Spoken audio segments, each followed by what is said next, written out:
Greetings, respected viewers. I am George from Ireland, and here I'm in front of the college that Freddie Mercury attended when he was in London.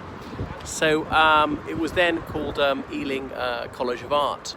So Freddie Mercury was born Farouk Bulsara on the island of Zanzibar. That island is now part of Tanzania. Back then it was a separate British colony. So he was born to Indian Zoroastrian parents. Zoroastrians follow this very minor religion. There are only 100,000 Zoroastrians in the world. Sometimes they're called Parsees. Half of them live in Mumbai, and they are endogamous. So you must marry within the faith. You're not a Zoroastrian unless both your parents are. So unsurprised they're dwindling, and they don't accept converts. Anyway, his father was a colonial civil servant, and they stayed there till Freddie Mercury turned 18.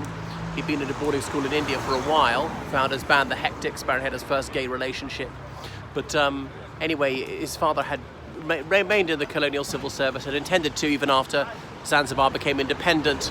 There was talk of uniting with Tanganyika to become the country of Tanzania, which eventually transpired. But anyway, like quite a few people in the Indian minority there, they felt their situation was deteriorating rapidly under independence, so the family chose to shift here to the United Kingdom, to London. They lived in the suburb of Feltham, which is about 5 miles west of here. It's that way. Indeed, there's a plaque on their house on Gladstone Avenue. So Freddie wasn't that academic, but he chose to do this graphic design diploma, and he came here, and indeed he drew the emblem of his band, Queen. So I know someone who was here with him at the same time in the late 60s, and she said he was very diffident. He was mannerly, but he was a retiring sort of person. And this is the last person she imagined would be destined for superstardom. So remember, he was new in this country. He was an adolescent. They arrived here not knowing anyone, not having much money, a bit of a loss of status from his father's fairly high-powered job in the Zanzibar bureaucracy and all the rest of it. Enoch Pohl had given his Rivers of Blood speech, gave it in 1968, and they'd arrived, a bit before that. But there was considerable anti-Indian sentiment. There was some racism around. And the South Asian community in the UK was much smaller back then than it is now. Admittedly, they were so pale skinned, they weren't obviously identified as being of South Asian stock. So that was that, and then he met a few other guys, like Brian May famously studied, physics at Imperial College London. Brian May subsequently got a PhD in astrophysics, something like that. He was a dead ringer for Sir Isaac Newton. But in the early 70s, they formed that band Queen. They just knew it's a word that everybody remembers. It's got an image.